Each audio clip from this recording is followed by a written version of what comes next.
नमस्ते। हमारा next topic है Maxwell's equation in differential and integral form.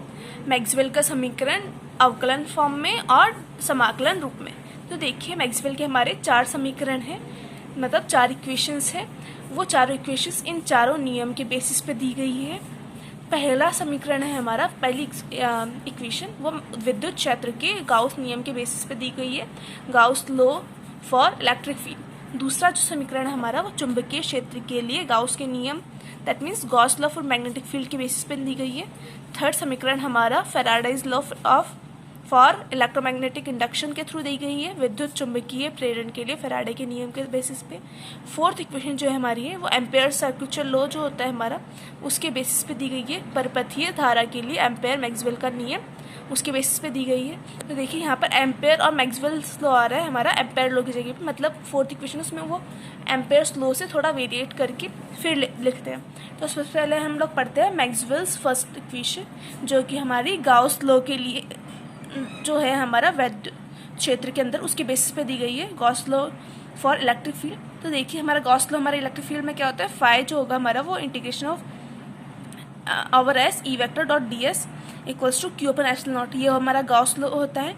तो देखिए जहाँ पर ये तो हमारा फ्लक्स होता है, इलेक्ट्रिक फ्लक्स, वैद्युत फ्लक्स, और ये क्यू क्या होता है हमारा चार्ज, आवेश, जो कि इक्वल होगा इंटीग्रेशन रो डॉट डी टॉ के लिए। तो देखिए इससे हम लोग ये वाली वैल्यू रख सकते हैं क्योंकि यहाँ पर, तो इससे हमारे पास आ जाएगा phi equals to integration for surface integral of E vector dot D S equals to 1 upon epsilon naught volume integral of rho dot D tau, that means आयतन समाकलन है ये हमारा पृष्ठ समाकलन है। तो देखिए ये वाली जो हमारी इक्वेशन आती है उसे ही हम लोग बोलते हैं मैक्सवेल की पहली समाकलन इक्वेशन, मतलब मैक्सवेल्स की पहली इक्वेशन समाकलन रूप में, integral form of Maxwell's first equation. अब हम लोग को देखिए तो समाकलन फॉर्म आ गई है, इंटीग्रल फॉर्म, तो इससे हम लोग डिफरेंशियल फॉर्म निकाल सकते हैं। उसके लिए हम लोग क्या करेंगे, गाउस का डाइवर्जेंस थ्योरम है उसका यूज़ करेंगे, जो कि होता है surface integral of E vector dot D A vector equals to volume integral of divergence of E vector dot D tau, right. तो देखिए इससे हम लोग E vector dot D A vector, इसके जगह पे हम लोग ये वाली वैल्यू रख देंगे, तो इससे हमारे पास आ जाएगा। देखिए यहाँ पे भी डीटो है, इधर की साइड भी डीटो पे ही है, मतलब वॉल्यूम इंटीग्रल दोनों साइड, दैट मीन्स अंदर वाली टर्म होगी हमारी वो भी सेम होगी। तो डाइवर्जेंस ऑफ ई होगा हमारा रो अपॉन एप्सिलॉन नॉट की इक्वल हो जाएगा। तो यही हमारी मैक्सवेल की का फर्स्ट इक्वेशन का अवकलन रूप होता है, that means differential form of Maxwell's first equation, right. अब हम लोग पढ़ते हैं मैक्सवेल की सेकेंड इक्वेशन, जो कि दी गई थी, किससे दी गई थी, गाउस का नियम चुंबकीय क्षेत्र के लिए, राइट। तो देखिए गाउस के नियम के थ्रू हम लोग देख सकते हैं वो क्या होगा, फ्लक्स जो होता है फाई एम वो इक्वल टू 0 होगा, मैग्नेटिक फ्लक्स होगा हमारा वो 0 के इक्वल होगा, क्योंकि देखिए हम लोग को पता है कि जो मैग्नेटिक फील्ड लाइंस होती है हमारी वो हमेशा क्लोज लूप्स बनाती है। दैट मीन्स हम लोग किसी भी वॉल्यूम के लिए या किसी भी पृष्ठ के लिए देखेंगे तो जितनी मैग्नेटिक फील्ड लाइंस आएगी उतनी की उतनी जाएगी। That means divergence of B होता है हमारा वो इक्वल टू 0 होता है, या फिर close integration of B vector और डी ए वेक्टर होगा हमारा 0 के इक्वल होता है। ये हम लोग पहले भी पढ़ चुके हैं। तो देखिए यही हमारी मैक्सवेल की दूसरी समीकरण होता है, मैक्सवेल की सेकंड इक्वेशन। तो ये तो हमारी हुई इंटीग्रल फॉर्म के अंदर, समाकलन रूप के अंदर जब लिखेंगे हमारा फाई एम वो close integration of B vector dot D A vector equal to 0 होगा, राइट। उसी को हम लोग जब अवकलन रूप के अंदर लिखेंगे, दैट मीन्स डिफरेंशियल फॉर्म के अंदर लिखेंगे, तो उसके अंदर हम क्या यूज़ करेंगे, डाइवर्जेंस थ्योरम गॉस की। तो इससे हम डाइवर्जेंस ऑफ बी होगा हमारा वो इक्वल टू 0 होगा। यही हमारी डिफरेंशियल फॉर्म होती है मैक्सवेल के सेकंड इक्वेशन की, दैट मीन्स अवकलन रूप मैक्सवेल के सेकंड समीकरण का। अब हम लोग देखते हैं मैक्सवेल की थर्ड इक्वेशन। तो देखिए ये हम लोग फैराडे का जो नियम उसी के थ्रू देखते हैं।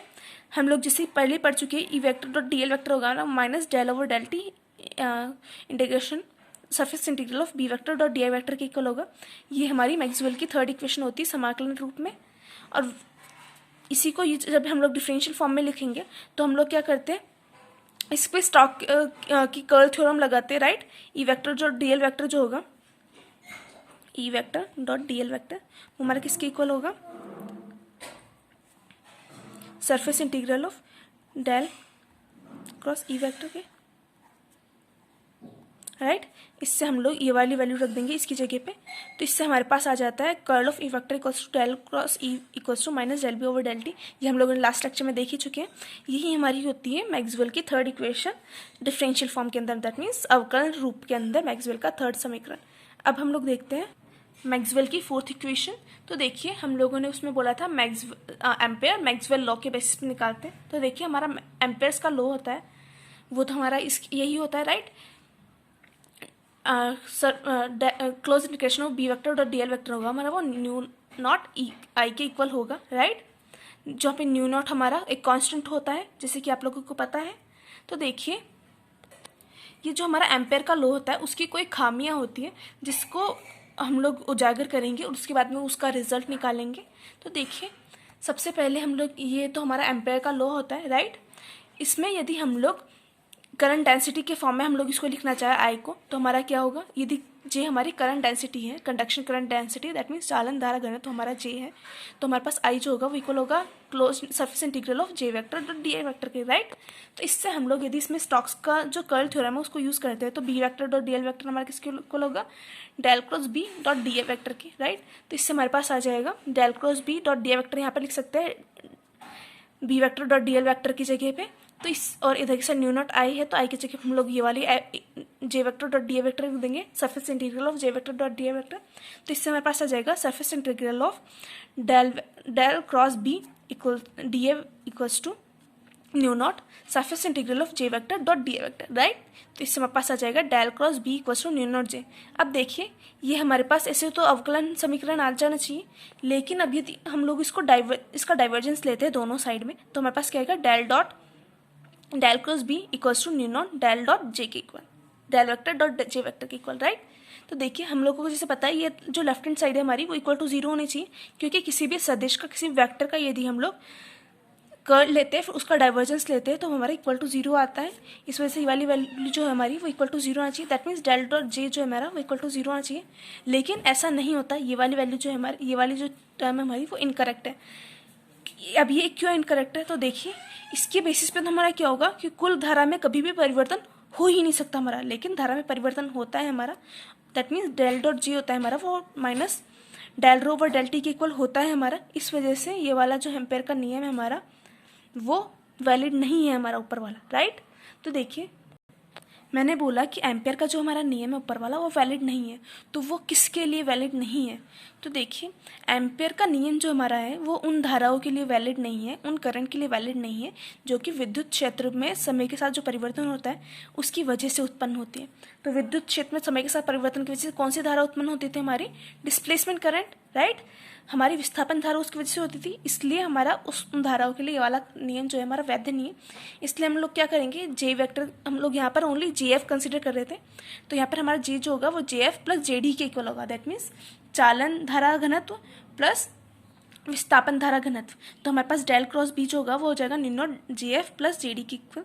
तो अब इसका हम लोग यदि डाइवर्जेंस लेते हैं तो हमारे पास क्या होगा, ये राइट हैंड साइड वाली वैल्यू इक्वल टू 0 हो सकती है।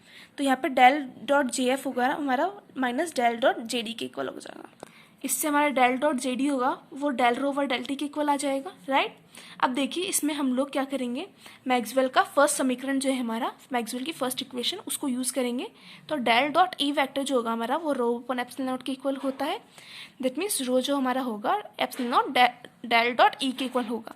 तो हम लोग क्या करेंगे, epsilon naught del dot E यहाँ पर रख देंगे, तो इससे हमारे पास डेल डॉट जे डी जो होगा वो epsilon naught del over del T del dot E के इक्वल हो जाएगा, राइट। इस जे डी की वैल्यू हमारे पास ये आ जाएगी। देखिए डिस्प्लेसमेंट करंट डेंसिटी उसकी वैल्यू हमारी ये वाली आ रही और वही हमारी पहले भी आई थी, तो ये हमारी होता है, इसको हम लोग रख देंगे मैक्सवेल की फोर्थ इक्वेशन के लिए जे डी की जगह पे। तो del cross B equals mu naught J F plus epsilon naught del E over del T, ये हमारी होती है मैक्सवेल की फोर्थ इक्वेशन। इसको हम लोग एम्पेयर मैक्सवेल लॉ भी बोलते हैं। तो यहाँ पर हम लोगों के मैक्सवेल की चारों इक्वेशंस कंप्लीट होती है। Thank you.